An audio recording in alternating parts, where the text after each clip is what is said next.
오늘 말씀은 다니엘서 12장 1절부터 13절까지의 말씀입니다. 함께 한 목소리로 읽겠습니다. 그때 내 민족을 호위하는 큰 군주 미가엘이 일어날 것이요 또 환란이 있으리니 이는 개국 이래로 그때까지 없던 환란일 것이며 그때 내 백성 중 책에 기록된 모든 자가 구원을 받을 것이라. 땅의 티끌 가운데에서 자는 자 중에서 많은 사람이 깨어나 영생을 받는 자도 있겠고 수치를 당하여서 영원히 부끄러움을 당할 자도 있을 것이며 지혜 있는 자는 궁창의 빛과 같이 빛날 것이요 많은 사람을 옳은 대로 돌아오게 한 자는 별과 같이 영원토록 빛나리라. 다니엘아, 마지막 때까지 이 말을 간수하고 이 글을 봉함하라. 많은 사람이 빨리 왕래하며 지식이 더하리라. 나 다니엘이 본즉 다른 두 사람이 있어 하나는 강 이쪽 언덕에 섰고 하나는 강 저쪽 언덕에 섰더니 그 중에 하나가 세마포 옷을 입은 자 곧 강물 위쪽에 있는 자에게 이르되 이 놀라운 일의 끝이 어느 때까지냐 하더라. 내가 들은즉 그 세마포 옷을 입고 강물 위쪽에 있는 자가 자기의 좌우 손을 들어 하늘을 향하여 영원히 살아계시는 이를 가리켜 맹세하여 이르되 반드시 한때 두때 반때를 지나서 성도의 권세가 다 깨지기까지이니 그렇게 되면 이 모든 일이 다 끝나리라 하더라. 내가 듣고도 깨닫지 못한지라. 내가 이르되 내 주여 이 모든 일의 결국이 어떠하겠나이까 하니 그가 이르되 다니엘아 갈지어다. 이 말은 마지막 때까지 간수하고 봉함할 것임이니라. 많은 사람이 연단을 받아 스스로 정결하게 하며 희게 할 것이나 악한 사람은 악을 행하리니 악한 자는 아무것도 깨닫지 못하되 오직 지혜 있는 자는 깨달으리라. 매일 드리는 제사를 폐하며 멸망하게 할 가증한 것을 세울 때부터 1290일을 지낼 것이요 기다려서 1335일까지 이르는 그 사람은 복이 있으리라. 너는 가서 마지막을 기다리라. 이는 내가 평안히 쉬다가 끝날에는 내 몫을 누릴 것임이라. 아멘. 다니엘서의 마지막입니다. 처음에는 다니엘이 사자굴에도 들어가고 친구들의 이야기 또 왕의 음식을 거절하고 하는 등의 어떤 스토리가 있었기 때문에 굉장히 쉽게 읽을 수 있는 성경이었지만 일정 부분이 지나고 난 이후에는 여러 가지 환상들 또 미래에 일어날 일들에 대해서 우리에게 알려주는 성경책이었기 때문에 그렇게 쉽게 읽을 만한 부분은 아니었습니다. 자, 그런데 오늘 마지막 이 12장을 통해서 하나님께서는 다니엘에게 이 마치 계시록에서 끝나야 할 그 부분의 이야기들을 오늘 다니엘에게 들려주는 모습들을 우리는 보게 됩니다. 자, 이미 구약시대에 계시록 가운데 주어진 그 환상과 여러 가지 말씀들을 이미 구약시대에 주셨다는 것을 우리가 다시 한번 확인하면서 어떤 말씀을 주셨는지 함께 살펴보기를 원합니다. 자, 먼저 1절과 2절을 같이 읽겠습니다. 그때 내 민족을 호위하는 큰 군주 미가엘이 일어날 것이요 또 환란이 있으리니 이는 개국 이래로 그때까지 없던 환란일 것이며 그때 내 백성 중 책에 기록된 모든 자가 구원을 받을 것이라. 땅의 티끌 가운데서 자는 자 중에서 많은 사람이 깨어나 영생을 받는 자도 있겠고 수치를 당하여서 영원히 부끄러움을 당할 자도 있을 것이며. 아멘. 자, 계속해서 이 적그리스도로 상징되었던 안티오쿠스 에피파네스와 같은 그런 사람들에게 고난과 순환과 박해를 당하던 그 민족에게는 구원이 있을 것이고 그리고 그 박해를 동조하고 그 박해를 가담했던 자들에게는 어떤 일이 일어납니까? 심판이 있을 것을 하나님께서는 다니엘에게 말씀해 주십니다. 자, 성경은 이렇듯이 처음의 시작과 끝을 이야기해주는 책이 바로 성경인 거예요. 그리고 지금은 고난 가운데 있는 것 같지만 반드시 그 고난의 과정을 거친 이후에 그 끝에는 그에 합당한 처우가 예비되었음을 알려주는 책이 또한 성경책인 거죠.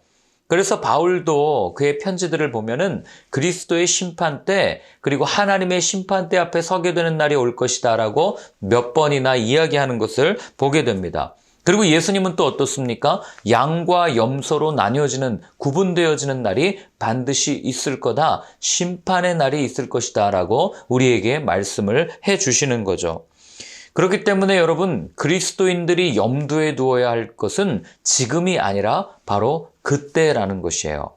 오늘에 갇혀서 오늘의 문제에 주저앉아서 낭망하고 어려워하는 존재가 그리스도인이 아니라 이 모든 문제 후에 그 모든 것을 겪고 난 이후에 우리가 쓰게 될 면류관, 우리가 앉게 될 그 자리, 우리가 함께 서 있을 하나님을 찬양하는 그날을 꿈꾸며 살아가는 존재가 바로 그리스도인이라는 것이죠. 그렇기 때문에 우리는 멸망에 이르는 자들이 아니라 영혼을 구원함에 이르는 믿음을 가진 자들이다. 이게 성경이 우리한테 들려주는 그리스도인에 대한 정의 아니겠습니까? 유리바다 건너편에서, 즉 미래로 현재를 해석하는 사람들. 그렇기 때문에 여러분, 우리는 현실이 주는 어려움, 현실이 주는 두려움에 묶이지 않고 속박당하지 않고 오히려 그것들로부터 더 자유로운 삶을 살 수 있는 것이 바로 그런 데 있는 거죠. 자, 그런데 재미난 표현이 나오는데 한번 3절을 한번 같이 읽어보겠습니다. 지혜 있는 자는 궁창의 빛과 같이 빛날 것이요 많은 사람을 옳은 대로 돌아오게 한 자는 별과 같이 영원토록 빛나리라. 아멘. 듣기만 해도 굉장히 좋은 마음이 이렇게 막 훈훈해지는 그런 말씀 아닙니까? 별과 같이 빛나는 인생. 오늘날 많은 사람들은 다 자기가 스타가 되기를 바랍니다. 주목받고 싶고 인정받고 싶고, 그리고 유튜브를 봐도 좋아요와 구독자 수에 그렇게 올인해서 집중하는 이유가 다 거기 있는 것 아니겠어요? 심지어 자신의 인기를 위해서라면 영혼까지 파는 이들이 있다는 이야기도 들은 적이 있습니다. 자, 그런데 성경도 별과 같이 빛나는 인생을 살아야 된다고 우리한테 이야기를 해줍니다. 그런데 성경이 말하는 별과 같이 빛나는 삶과 세상이 말하는 스타의 삶은 조금 다르죠. 그럼 성경이 말하는 별과 같이 빛나는 삶을 살기 위해서는 우리는 어떻게 해야 되는가? 그게 우리가 그동안 쭉 읽어왔던 다니엘이라고 하는 그 인물, 다니엘이 살았던 일생을 통해서 우리에게 답을 들려주는 거죠. 자, 다니엘이라고 하는 사람의 일생을 이렇게 정의할 수 있어요. 다니엘은 일평생토록 하나님의 시간, 하나님의 때, 그리고 하나님의 지혜를 체험하고 깨닫고 그 다음에 경험했던 사람이다 라고 우리는 정의할 수 있습니다. 한번 보시겠습니까? 다니엘이 처음에 왕의 음식을 거절하죠. 왕의 음식을 거절했다는 얘기는 세상이 주는 여러 가지 혜택들, 여러 가지 유익들을 그냥 거절했다는 이야기와 똑같습니다. 얼마나 불편했겠어요. 얼마나 많은 사람들로부터 지탄을 받았겠습니까? 또 다니엘이 사자굴에 빠지게 된 이유는 뭐예요? 왕의 명령을 거절했기 때문이죠. 왕의 명령을 거절했다는 얘기는 세상의 흐름을 거부했다는 얘기예요. 그러니 여러분 얼마나 힘들었겠냐고요. 예? 얼마나 그 사람들의 눈으로 볼 때는 정말 몰상식하고 비상식적이고 말도 안 되는 그런 사람이다라는 평가를 다니엘이 받지 않았겠습니까? 그럼에도 불구하고 다니엘은 그런 일들을 통해서, 그런 어려움들을 통해서 하나님의 시간, 하나님의 때, 그리고 하나님의 지혜를 살면서 경험하고 체득하게 된 거죠. 자, 그런데 여러분 한번 보세요. 보통 그렇게 세상이 주는 여러 가지 것들을 거절하고 홀로 그렇게 산다면 여러분 꼬꾸라지는 게 정상 아니겠습니까? 다른 사람들은 다 이쪽으로 가는데 나 혼자 이쪽으로 간다. 지탄받는 게 정상이라고요. 그런데 다니엘의 삶은 어땠습니까? 꼬꾸라지기는커녕 지탄은 받았죠. 비난도 받았죠. 그러나 더 이전보다 더욱더 윤택해지는 그런 삶의 모습을 성경은 우리한테 들려주지 않습니까? 하나님을 선택했을 때, 하나님의 것을 따랐을 때 세상이 줄 수 없는 여러 가지 것들을 그가 경험했고 하나님께서 이 강한 세상 가운데서 나를 지키시고 보호하시는구나라는 것을 깨달았던 것이 바로 다니엘의 모습이었죠. 그리고 나서 그가 환상을 보지 않습니까? 그런데 그가 몇 번이나 반복해서 보았던 환상은 무엇이에요? 세상에 그렇게 강해 보이는 권력, 세상에 그렇게 강해 보이는 어떤 왕도 끝이 반드시 있다. 그리고 그 왕들을 세우시고 그 권력을 움직여 가시는 그 모든 것은 어떤 강한 인간의 의지나 인간의 힘이 아니라 하나님의 절대적인 주권, 하나님께서 행하셨던 그 일들이 이 세상을 움직여 가는구나 라는 것을 다니엘은 깨달은 거죠. 그러니까 오늘 본문에도 보면 지혜 있는 자다 라는 말은 무슨 얘기예요? 다니엘과 같은 사람을 얘기하는 거죠. 어떤 사람입니까? 하나님을 알았던 사람, 하나님께 자신의 모든 것을 내어 맡길 수 있었던 사람, 하나님께서 내 인생을 보호하고 계심을 알기 때문에 내가 전적으로 하나님의 뜻에 순종할 수 있었던 사람, 바로 이런 사람을 성경은 지혜 있는 자라는 말로 표현을 하는 겁니다. 그러니 여러분, 우리가 별과 같이 빛나는 인생을 살고 싶으십니까? 이런 지혜로운 삶을 살기 위해서는 먼저는 하나님을 바로 알아야 된다는 것. 하나님께서 이 시대 가운데 어떤 마음을 가지고 계신지, 하나님께서 나를 통해서 어떤 일을 하고 싶어 하시는지 분명히 알고 있는 사람, 그리고 이 세상에 일어나는 여러 가지 일들을 바라보면서 하나님께서 이렇게 행하시고 하나님께서 이렇게 이끄셨고 하나님께서 앞으로 이렇게 이끄시겠구나 라고 분명하게 알고 있는 그 사람, 바로 이런 사람이 별과 같이 영원토록 빛나는 삶을 살 것이다 라고 성경은 우리한테 말해주는 겁니다. 4절부터 7절까지를 같이 한번 읽겠습니다. 다니엘아, 마지막 때까지 이 말을 간수하고 이거를 봉함하라. 많은 사람이 빨리 왕래하며 지식이 더하리라. 나 다니엘이 본즉 다른 두 사람이 있어 하나는 강 이쪽 언덕에 섰고 하나는 강 저쪽 언덕에 섰더니 그 중에 하나가 세마포 옷을 입은 자 곧 강물 위쪽에 있는 자에게 이르되 이 놀라운 일의 끝이 어느 때까지냐 하더라. 내가 들은즉 그 세마포 옷을 입고 강물 위쪽에 있는 자가 자기의 좌우 손을 들어 하늘을 향하여 영원히 살아계시는 이를 가리켜 맹세하여 이르되 반드시 한때 두때 반때를 지나서 성도의 권세가 다 깨지기까지이니 그렇게 되면 이 모든 일이 다 끝나리라 하더라. 아멘. 마지막 때의 모습을 우리에게 들려주는 겁니다. 자, 강가에 서 있는 두 사람의 천사라고 우리는 해석을 하는데 그 두 존재의 대화는 무엇입니까? 이 놀라운 일이 어느 때까지겠습니까? 이걸 가지고 이야기를 하는 거예요. 이 놀라운 일이 도대체 언제까지 계속되겠습니까? 언제쯤이면 이 놀라운 일이 끝나겠습니까? 라는 얘기죠. 그럼 여러분, 우리가 한번 생각해 봐야 돼요. 이 성경이 말하는, 이 다니엘서가 말하는 놀라운 일이라는 건 무엇일까요? 왜 이들에게 이게 놀라운 일이냐면 하나님의 백성이 당하는 고난, 이게 참 어처구니 없는 일이다, 이게 놀라운 일이다, 이들이 지금 이야기하고 있는 거거든요. 왜 그럴까요? 자, 제가 유치한 질문 하나 드리겠습니다. 자, 여러분, 하나님이 셀까요? 사탄이 셀까요? 당연히 하나님이 세죠. 누구나 다 그렇게 대답할 수 있는 거 아니겠습니까? 그럼 다시 한번 또 어리석은 질문을 드리겠습니다. 하나님을 따르는 사람들이 잘 될까요? 사탄을 따르는 사람들이 잘 될까요? 앞에 첫 번째 질문에 이어서 답을 한다면 당연히 하나님을 따르는 사람들, 하나님 편에 있는 사람들이 최후 승리자가 될 거다라는 것을 우리는 알고 있죠. 더 잘 되는 것도 당연하다라고 우리는 그렇게 알고 있습니다.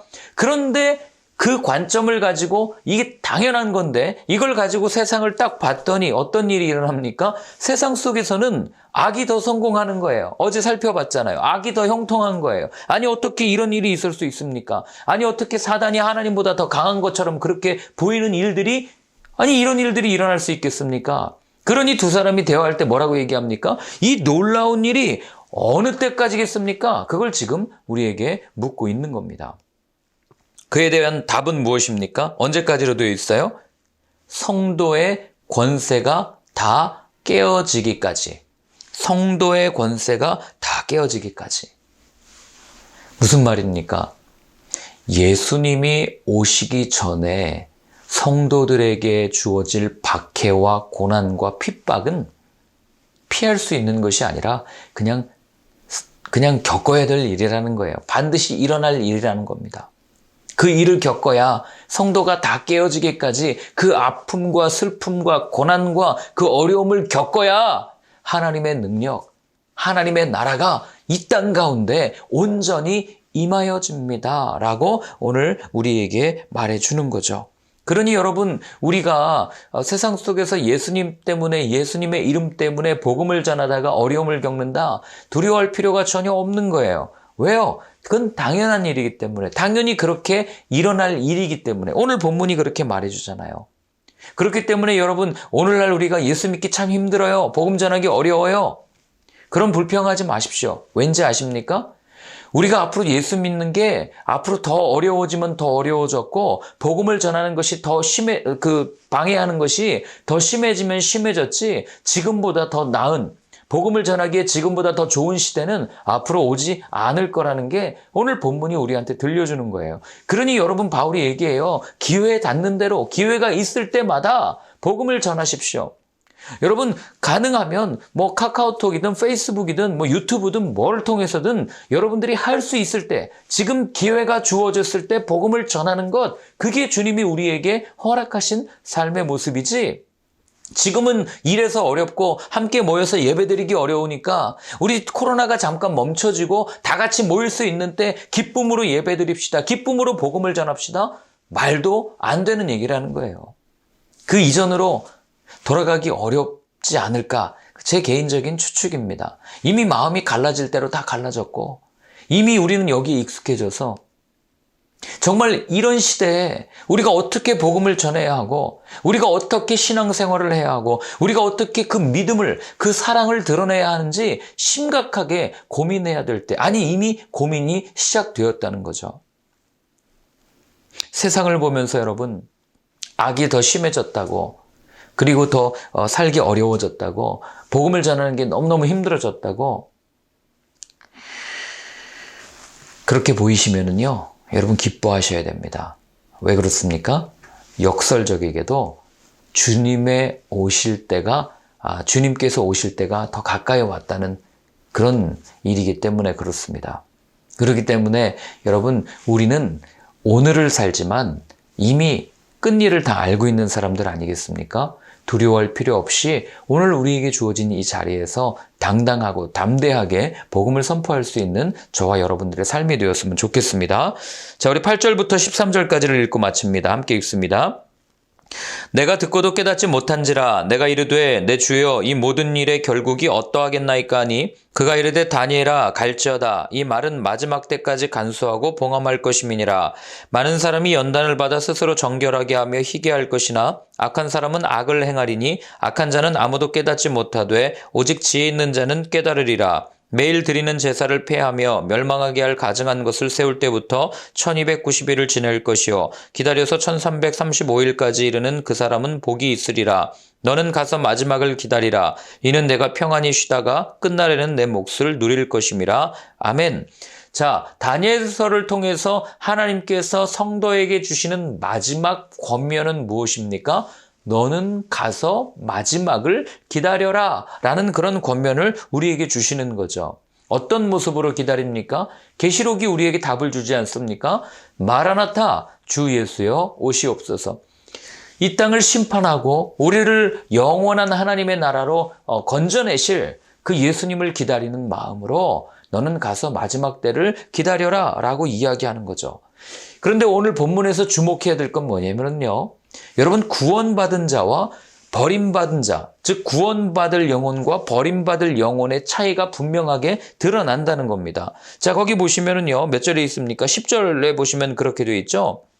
구원받을 자와 버림받을 자를 이 판가름하는 기준이 무엇인가? 바로 고난이라는 도구예요. 고난과 박해라는 것입니다.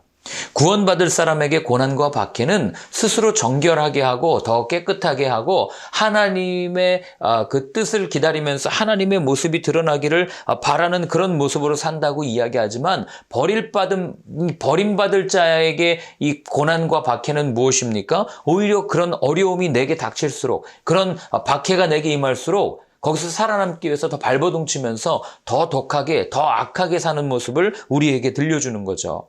그렇기 때문에 여러분, 구원받을 사람에게 고난은 축복이다라는 말이, 이게 정말 진리고 그리고 참된 지혜라는 것을 우리는 알 수 있는 겁니다.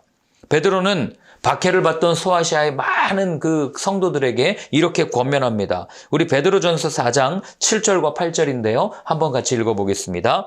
만물의 마지막이 가까이 왔으니 그러므로 너희는 정신을 차리고 근신하여 기도하라. 무엇보다도 뜨겁게 서로 사랑할지니 사랑은 허다한 죄를 덮느니라. 아멘. 사랑은 허다한 죄를 덮느니라. 자, 베드로가 그 소아시아 지역에 정말 많은 박해가 있었습니다. 여러 번 말씀드렸지만 나는 순교자입니다라는 초대교회 순교록들을 보면 정말 입에 담기 어려운 고문과 박해와 그런 일들이 너무나도 많이 기록되어져 있어요.